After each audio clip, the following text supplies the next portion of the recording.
Hi friends, ఈ వీడియోలో మనం పీకేఎల్ సీజన్ 12 కొన్ని రోజుల్లో స్టార్ట్ అవబోతుంది.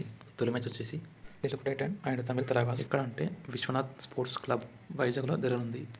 అయితే తెలుగు టైటన్ తమిళ తలవాస్ హెడ్ టు హెడ్ చూసుకున్నట్లయితే 16 మ్యాచ్లు ఆడగా 6 మ్యాచ్లు తెలుగు టైటన్ గెలిచింది, 9 మ్యాచ్లు తమిళ తలవాస్ గెలిచింది, ఒక మ్యాచ్ టై అయింది. హెడ్ టు హెడ్ చూసుకున్నట్లయితే తెలుగు టైటన్ పైన తమిళ తలవాస్ పైచే ఉన్నది. అయితే సీజన్ 12లో ఇరు జట్లు రైడింగ్ డిపార్ట్మెంట్ అండ్ డిఫెండర్స్ ఎవరెవరు ఉన్నారో చూద్దాం. తమిళ తలవాస్ జట్ నుంచి చూసినట్లయితే రైటింగ్ డిపార్ట్మెంట్లో Arjun దేశ్వర్, Pawan Kumar Sehrawat and Narender Kandola. Defenders Sagar, Nitish Kumar.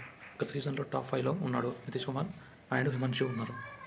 Telugu Titan riding department చూసుకున్నట్లయితే భరత్ హుడా, విజయ్ మాలిక్, ఆశిష్ నర్వాల్ ఉన్నారు.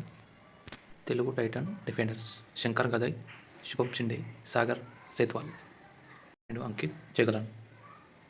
తమిళ తలవాస్ రైడింగ్ డిపార్ట్మెంట్ చాలా స్ట్రాంగ్గా కనిపిస్తుంది. తెలుగు టైటన్ రైడింగ్ డిపార్ట్మెంట్ కాస్త వీక్గా అనిపిస్తుంది. మీకు ఏ టీం గెలుస్తుంది అనిపిస్తుందో ప్లీజ్ కామెంట్ చేయండి.